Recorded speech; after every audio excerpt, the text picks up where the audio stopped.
March 4th, 1944, Leiston Airfield, England. The 357th Fighter Group is preparing for another mission to Berlin. The plan is simple enough on paper. Climb to 25,000 feet, complete the escort, bring everyone home alive. But as the P-51s climb out over the English Channel, one of the engines starts to fail. The pilot drops altitude fast, trying to nurse it back. That's when the German fighters spot him. The flak guns below open up. They don't forgive mistakes over France. They don't give second chances. But back at Leiston, one woman is about to find a fix that will change everything. Corporal May O'Rourke, 66th Service Squadron, stands watching a fuel stream pour into a jerry can, and her jaw tightens. She's 23 years old, an Irish dock rat from Seattle, who turned wrenches before she could drive. She's got a reputation among the crews. If May O'Rourke touches your airplane, it'll breathe when it doesn't want to. 3 days ago, a B-model Mustang dead-sticked into Thorpe Abbott's with a seized scavenge screen. When they pulled the fuel bowl, it looked like someone had poured beach sand through the system. The official fix from headquarters at Debden? Use funnel screens. They've got exactly 2 funnels with screens. There are 37 Mustangs sitting on the flight line. May tries going through channels first. Sir, the fuel bowser's bone dry. We're running drum fuel now, and it's shedding paint chips. We need pre-filters or we're going to lose engines. The engineering officer barely looks up from his checklist. Regulations prohibit non-standard media in fuel flow systems, Corporal. Use the issued funnels. Don't improvise. Then he walks away, not the one who'll have to watch a pilot go black at altitude when his engine quits. May doesn't argue. She just runs. 5 minutes later, she's at the waif hut with a crate of PX chocolate bars and desperation in her eyes. 2 minutes after that, she's sprinting back with 3 brassieres tucked in her jacket and 1 hidden under her cap, like contraband. Cotton cups, tight weave, elastic straps, steel hooks, underwires with spring tension. It's field equipment, whether the Air Force knows it or not. She strips a Mustang's fuel funnel, stretches 1 cotton cup across the mouth, crosslays a second one at 90 degrees, and wires both of them tight to the funnel lip. No folds, no loose ends. Taut enough to sing when she plucks the edge like a guitar string. She pours again. The fuel stream hits white cloth and the color changes instantly. Clean, crystal clear. She does the same thing for the oil going into the accessory case. Bra cup stretched over the spout to catch metal threads, lint, and paint flakes before they ever reach the scavenge pump. The elastic straps get used to lash down a chafing hydraulic hose where an Adele clamp has gone missing. The hooks pin a safety-wired cowl latch that's lost its spring. One of the underwires becomes a perfect spring-loaded stop for a reluctant cowl flap. She cuts it, bends it, inserts it, and safety wires it in place in under 2 minutes flat. Corporal, what in God's name are you doing? Sergeant Tex, Nolan, yells over the roar of a Merlin engine running up on the test stand. May doesn't even look up. Filtering Berlin, she says. On the second Mustang, the bra cups turn gray within seconds. All that rust from the first drum trapped before the carburetor ever sees it. On the third aircraft, a faint oil slick appears on the mesh. She swaps the cups out, rings the first pair into a waste tin, and keeps moving down the line. 6 minutes per airplane. 8 if the spout fights her. She chalks a tiny female symbol next to each filler neck she touches, a mark only the crew chiefs will recognize. The ones that mean this bird is safe to fly. A pilot from the 364th Fighter Squadron jogs past, sees what she's doing, and stops dead in his tracks. You're strapping lingerie to my wings? May doesn't miss a beat. I'm strapping your odds of coming home to your wings. She points at the waste tin. He looks down at the sludge caught in those cotton cups. The evidence is indisputable. At 0830 hours, 36 P-51s roll down the runway and climb into the gray English sky. May doesn't watch the takeoff. She's already thinking about the landing. She watches the first pair touch down at dusk instead. No surging on climb-out. No coughing during run-up. When the cowls come off for inspection, the Bendix fuel bowls are spotless. The cups she peels off the funnels look like they've been packed with flour. The maintenance log shows 1 abort for the day. Radio failure, not engine trouble. The duty line chief comes over, his eyes bloodshot from exhaustion. "What did you do?"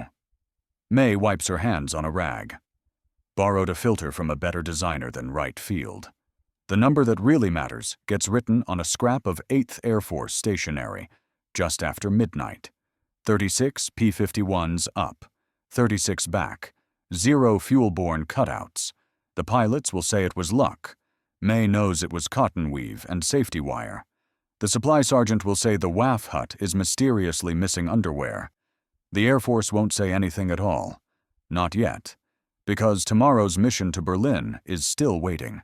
And there are still more fuel drums than funnels, more rust than regulations, and 1 corporal with a box of brassiers and a habit of ignoring anything that kills airplanes. March 5th, 1944, Leiston Airfield. The morning fog burns off slow, leaving the flight line of silver P-51s steaming gently in the pale sun. Every single aircraft that came back yesterday sits clean, polished, and running smooth. No fouled injectors, no power surges, no mystery failures. Mechanics notice it before the officers do. Word spreads through the line like wildfire. O'Rourke's girls work. By no 900, May's already hip-deep in another Mustang, draining fuel from a fresh drum into a filtered jerry can. WWII cloth stretches tight across the funnel mouth, turning gray after just the first gallon. She flicks the edge with 1 finger, listening for that same taut note she learned years ago in the motor pool back home. "If it hums," she says to nobody in particular, "it holds." The men nearby laugh, but they start copying her technique. Within an hour, there are half a dozen funnels scattered across the revetments, all wearing the same white cotton mesh, wire-tied and cross-laced like miniature parachutes. The 66th Service Squadron is a practical crowd. They don't care what the filter looks like, only what it does. By noon, they've poured enough drums to see the stark difference. The unfiltered fuel glitters red with suspended rust particles. The filtered fuel runs clear as water. May doesn't gloat. She just keeps moving down the line, reusing each piece of cloth until it's packed solid, then tossing it into the rag bucket where it dries into stiff, brick-gray domes. Proof you can hold in your hands. By mid-afternoon, someone with actual rank notices. Captain Langley, maintenance officer for the 305th 7th, strides across the flight line, his gloves still pristine white from the morning briefing room. "Corporal," he says carefully, "you know what regulations say about foreign material in fuel handling systems?" "Yes, sir," May answers without looking up from her work. "They also say we're supposed to keep grit out of carburetors. I'm just picking the one we can actually accomplish." Langley squats down beside her and peers at the bra cups stretched over the funnel. He's clearly torn between disbelief and genuine curiosity. "You used that. From where exactly?" May points toward the WAF hut with her wrench. "Local supply chain, sir. High elasticity, fine weave, minimal airflow restriction. Comes in pairs." The crew working nearby try hard not to laugh. Langley doesn't laugh either. He just looks at the mesh again, sees that layer of orange-brown sludge caught in the tight weave, and slowly straightens up. "You realize if this goes wrong, it's my head on the chopping block, too." "If it goes right, sir," May says evenly, "it's 36 engines still running when they're supposed to be seized." He doesn't have an answer for that. He just walks away shaking his head, but critically, he doesn't order her to stop. That evening, the 364th returns from escort duty over Hanover. One ship aborts with a coolant leak. Another takes flak damage. but not a single aircraft loses an engine to contamination. The Merlin mechanics tear down one of the filters for inspection afterward. The fuel injectors look factory new. The carburetor screen is spotless. The fuel sitting in the bowl is clear enough to drink. One sergeant snorts and shakes his head. Hell, she's beaten the engineering spec. By nightfall, May's trick has transformed from squadron joke into flight line doctrine.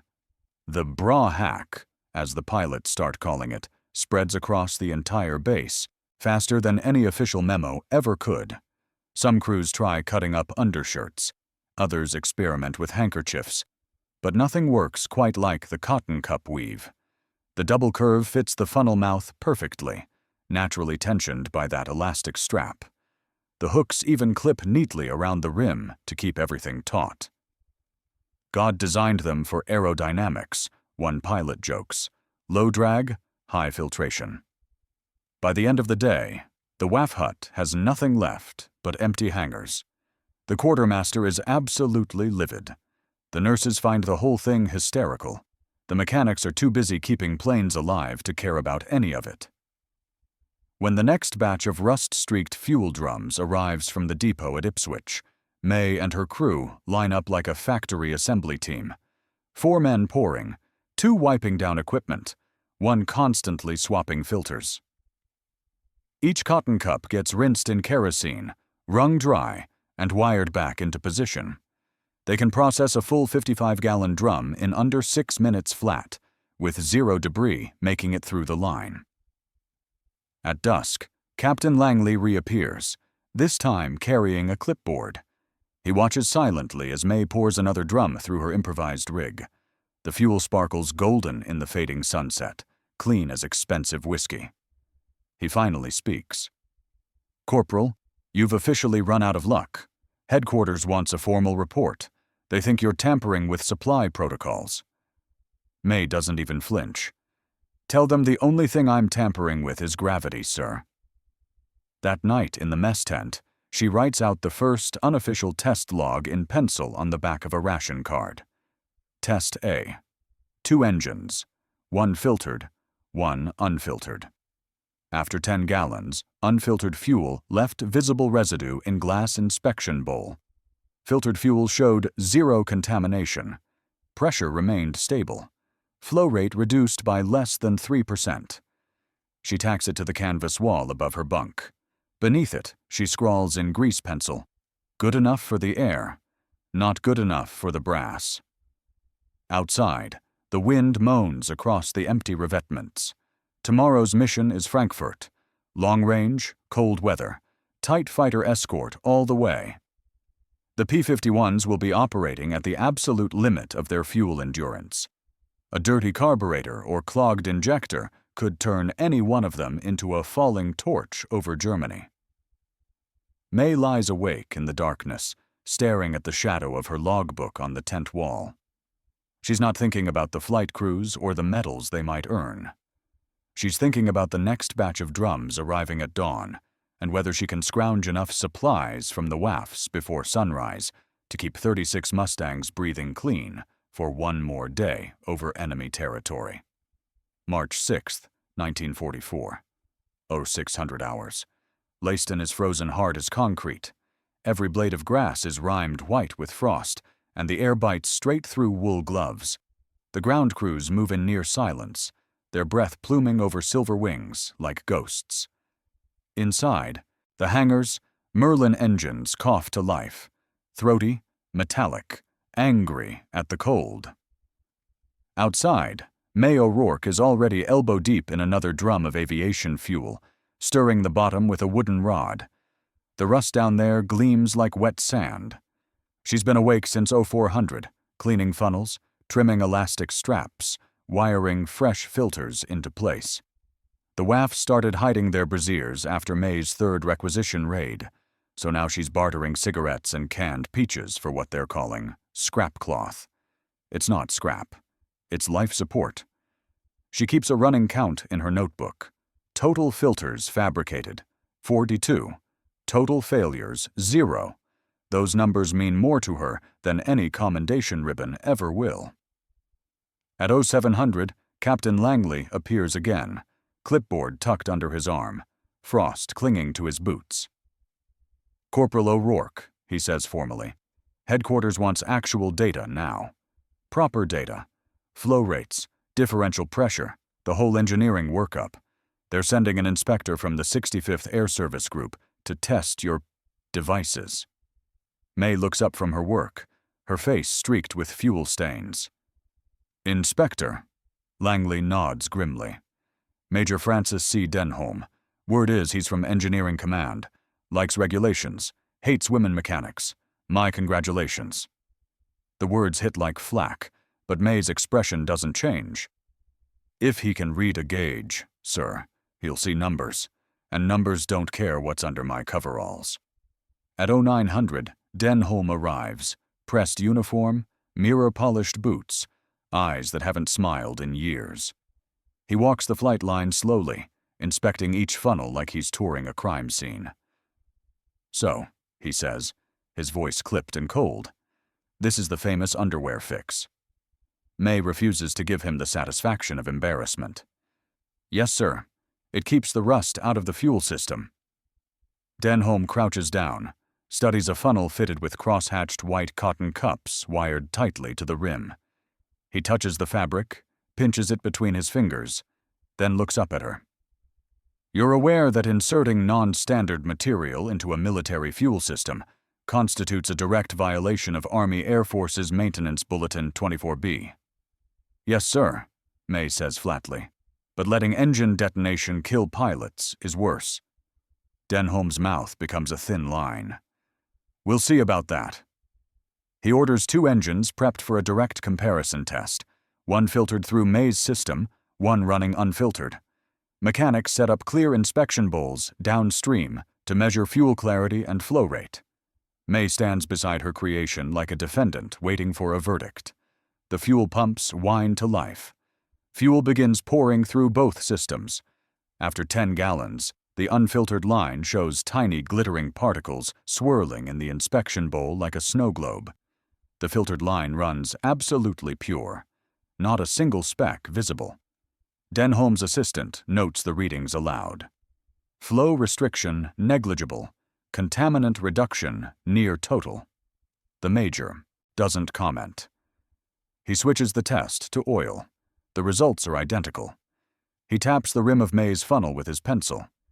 "You're telling me this entire assembly was cut from a brassiere?" "Yes, sir. Standard cotton weave. Fine enough to trap paint flakes and metal particles, but strong enough to stay intact under suction pressure.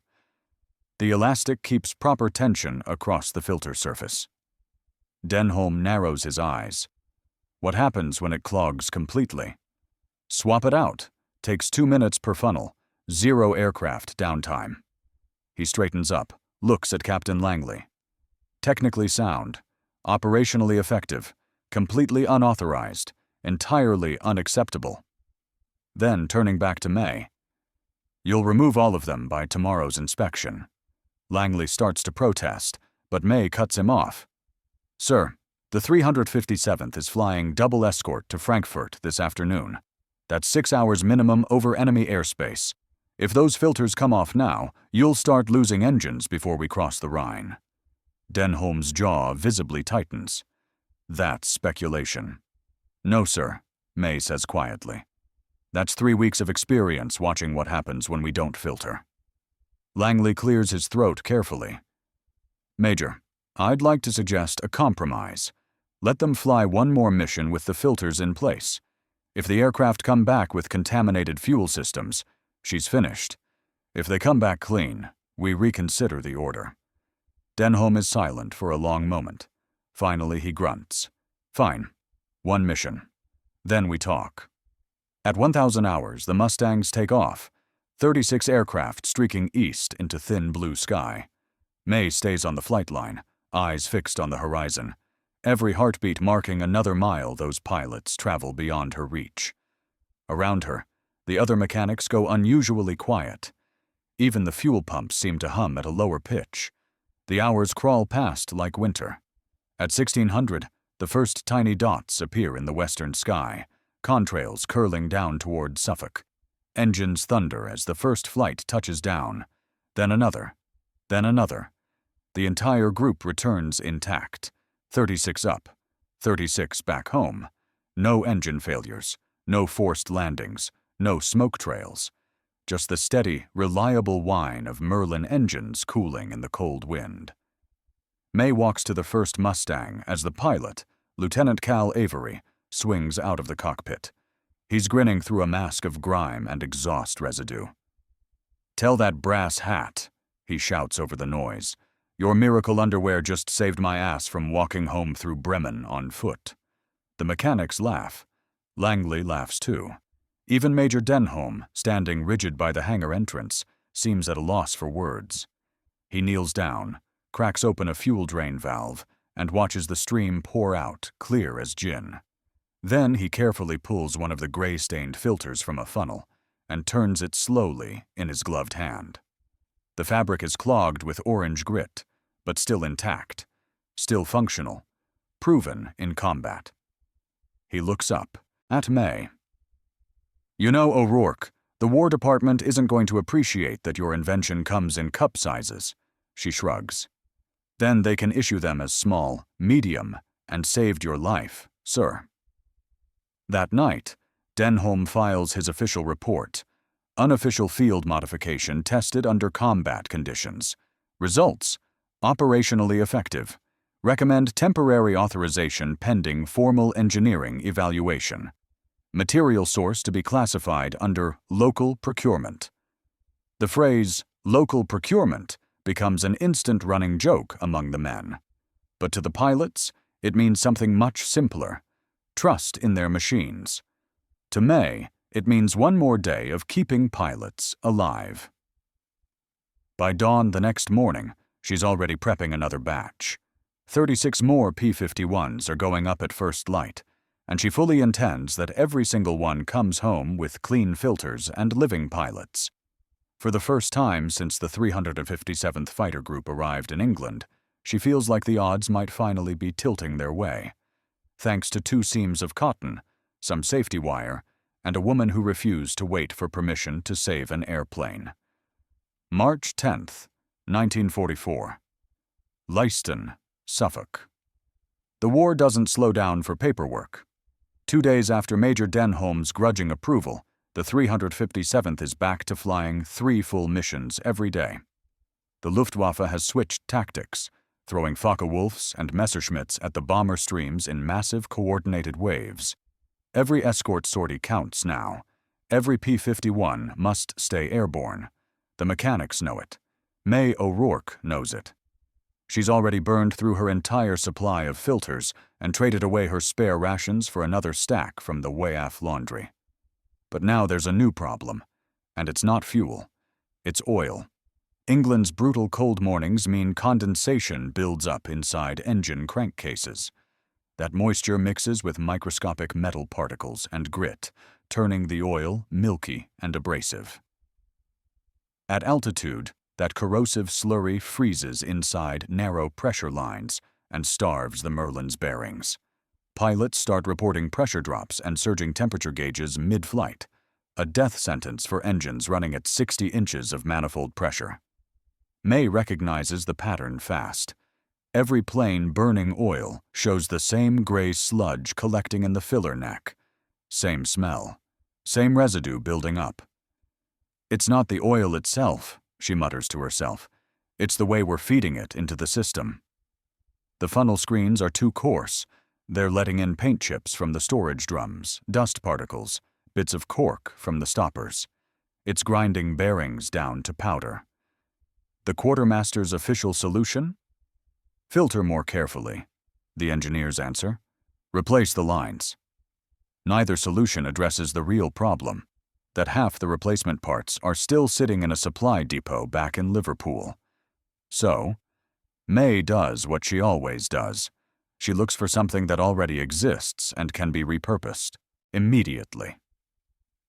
That night, working by the dim glow of a hurricane lamp, she dissects another brassiere. But this time she's not looking at the cloth. She's studying the structure.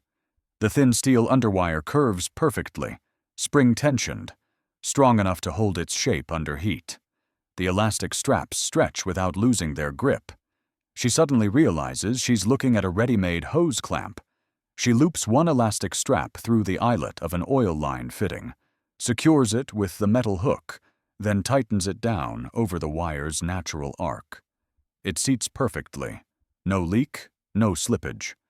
She tests it with kerosene under pressure, bone dry. By morning, every single P-51 in her section has one or two of what she's calling O'Rourke ties. The ground crews immediately nickname them lady clamps. When the official pressure test crews show up for inspection, every line passes without question. The regulation clamps, back-ordered from the States, are still weeks away from arriving. May's improvised versions have already flown 5 combat sorties. Then disaster nearly puts her invention to the ultimate test. March 11th. Return leg from a bombing mission to Regensburg. A section of 4 Mustangs, led by Captain Vernon Dusty Hale, dives straight into a massive storm front over Belgium. Severe icing, heavy turbulence, oil temperatures spiking dangerously. Hale's wingman radios that he's experiencing engine roughness, oil pressure dropping fast. He throttles back, hand on the canopy release, ready to bail out over enemy territory. Then, just as suddenly, the pressure gauge steadies. He rides that engine all the way home to England. On the ground, mechanics immediately tear the cowling open. They find the oil return line secured by 2 clamps, a factory unit on one side, May's improvised bra strap assembly on the other. The factory clamp has slipped completely loose. The line shows obvious oil spray around the fitting. May's elastic strap is still locked absolutely tight. Not a single drop lost. Captain Langley looks at May and just shakes his head, half in disbelief, half in genuine respect. "You're making my supply sergeant completely obsolete," he says. Word gets around again, not through official channels or memos, but through actual results.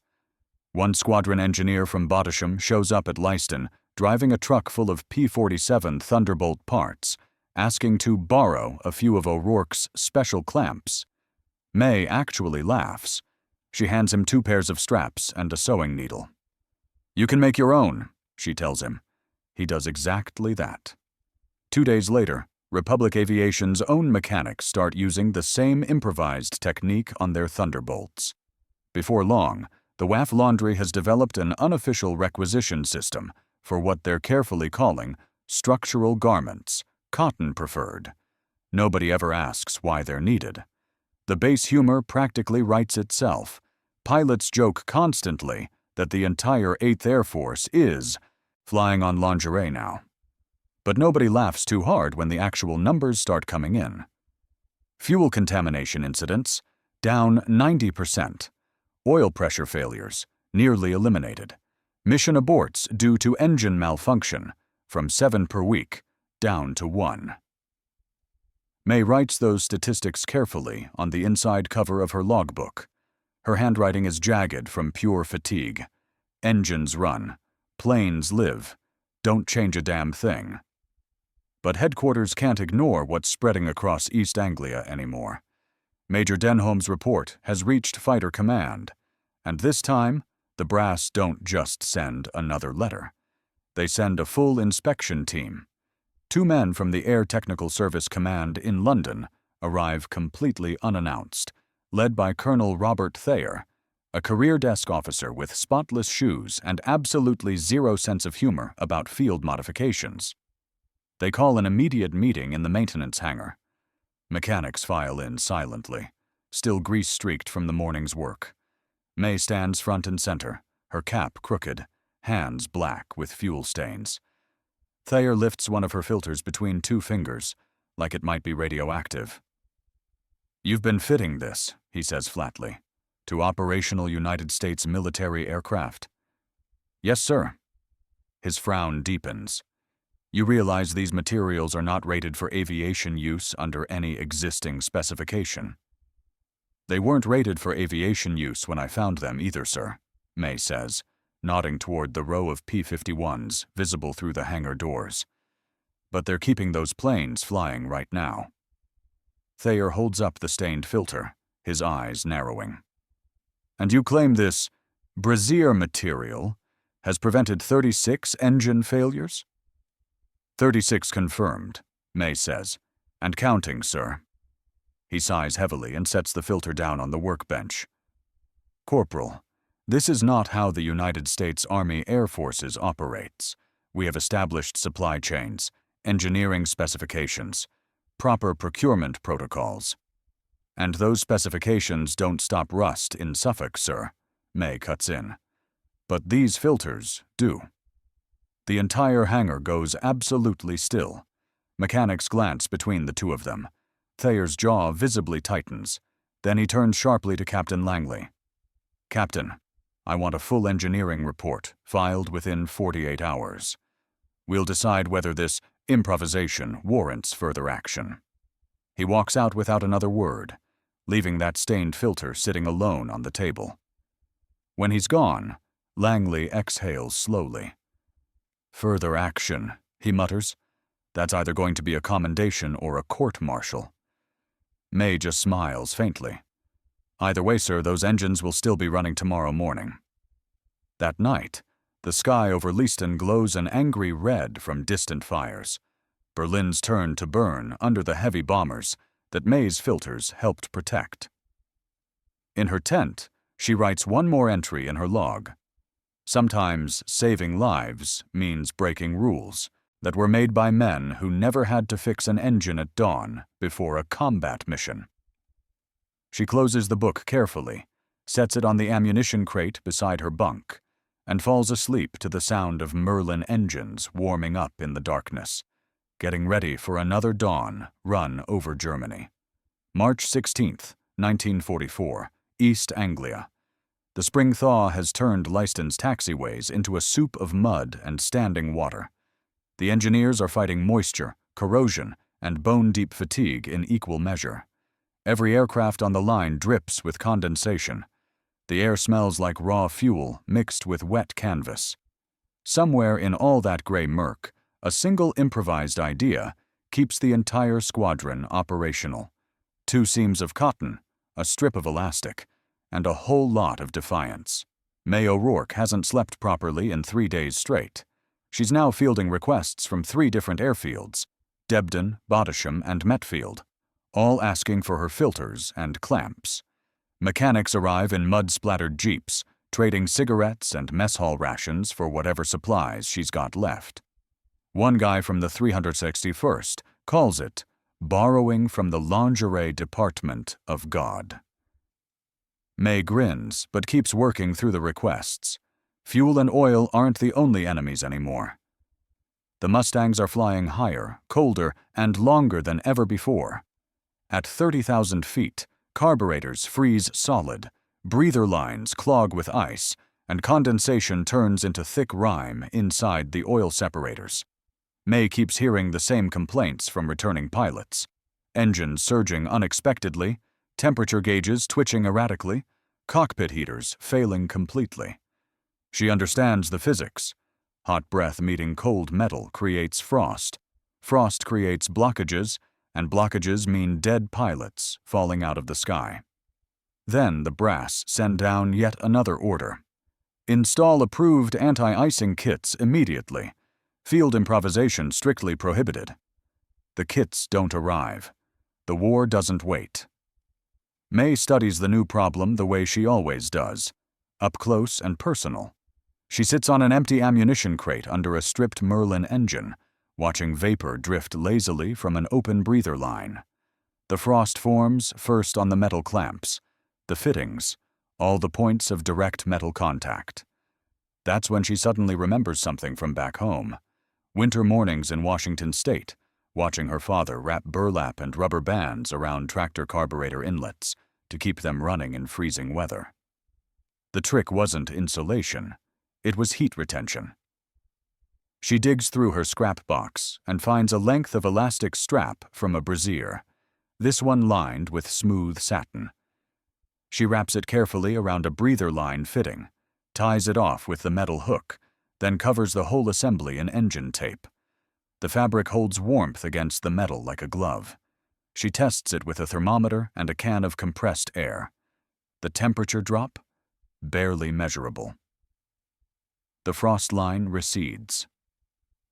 By dawn, every single Merlin engine in her section has one or two of these sleeves fitted, elastic wrapped snugly around the fittings most prone to dangerous icing. It looks absolutely absurd. It works perfectly.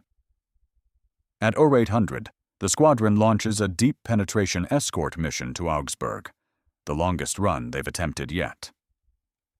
Hours later, as mechanics huddle around the radio listening to scratchy transmissions, one pilot's voice cuts through the static. Engines still holding steady at 28,000. Oil clear. Never had performance like this before. Tell May she's a witch. They all come home that afternoon without a single mechanical abort. Not one frozen line. The elastic sleeves hold.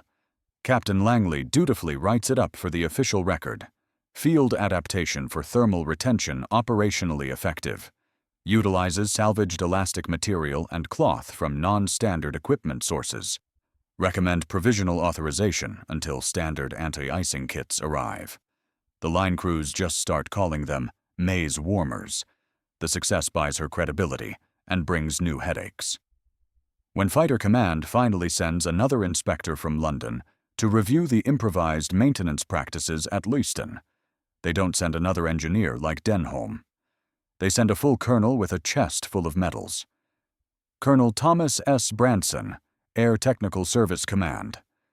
The kind of career officer who genuinely believes technical manuals win wars. He arrives in a polished staff car, steps out in spotless boots that have clearly never touched mud, and immediately asks for the woman who's been fitting underwear to United States government property. They meet in the main hangar. May stands there in oil-stained coveralls, her eyes bloodshot from lack of sleep. Branson surveys the filters, clamps, and elastic straps laid out across her workbench like evidence at a trial. "Corporal O'Rourke," he says, his voice precise and cold. "Do you fully understand the risk you're taking by altering government materiel without authorization?" May wipes her hands slowly on a cleaning rag. "I understand the risk of not altering it, sir." He points toward the nearest Mustang, its fuel funnel still fitted with gray-stained cotton. "This entire system is completely unauthorized. So was running unfiltered fuel through engines that were designed for laboratory-grade specifications, sir," May says flatly. Branson's gaze hardens noticeably. "You think improvisation wins wars, Corporal?" She meets his eyes without flinching. "No, sir. But it keeps the men alive long enough for someone else to win them." He says nothing for a long, tense moment. Then, to May's genuine surprise, he steps forward, unbuttons his white glove, and runs one finger carefully along the edge of a used filter. The accumulated grit comes off black on his skin. He rubs it slowly between his fingertips, looks at the spotless funnel beneath, and finally exhales. "You really caught all of that?" "Every drum, sir. Every single day." He looks around at the crew chiefs, at the long line of mechanics silently watching this confrontation, all of them waiting for the reprimand that never actually comes. Then he nods once, sharply. "Carry on, Corporal." It's not approval, but it's permission, and that's enough. Within a week, other bases start following suit. Framlingham, Debden, Metfield, all of them quietly adopt what they're calling O'Rourke filters as standard field practice. The name starts appearing in squadron maintenance logs. Installed O'Rourke modification. No flow loss detected. Zero contamination. Someone even sends a technical sketch to Wright Field headquarters back in Ohio. By the end of March, her name appears on a formal cable to 8th Air Force headquarters. Field adaptation. Combat proven. Propose immediate dissemination throughout Ace Fighter Command. The beautiful irony? Nobody in Washington understands the joke behind it. They think O'Rourke filter assembly is some kind of official engineering kit. They requisition 500 units, completely unaware they're ordering 500 braziers.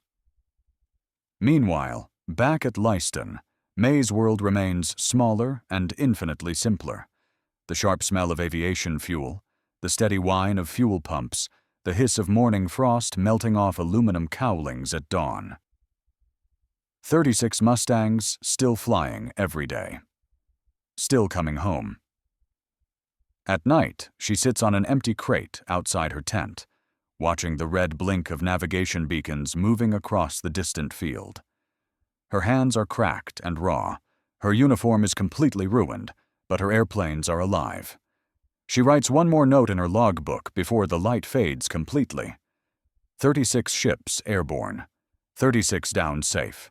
0 engine failures. Brawstock completely exhausted. Must requisition again tomorrow. She grins at the sheer absurdity of it all. A world war being held together by cotton, elastic, and safety wire, and closes the book. The night air smells like engine oil and something that feels remarkably close to victory. March 28, 1944, Leiston. The base hums with a strange new energy now. Actual confidence. The 357th Fighter Group's P-51s, once constantly plagued by fuel corrosion, fouled oil systems, and frozen breather lines, are now flying more successful sorties than any fighter unit in all of East Anglia. Pilots swagger again when they walk. Engines start reliably on the first crank. Mechanics actually whistle while they work. It's not superstition anymore. It's earned trust. May O'Rourke's bra hack has become absolute legend.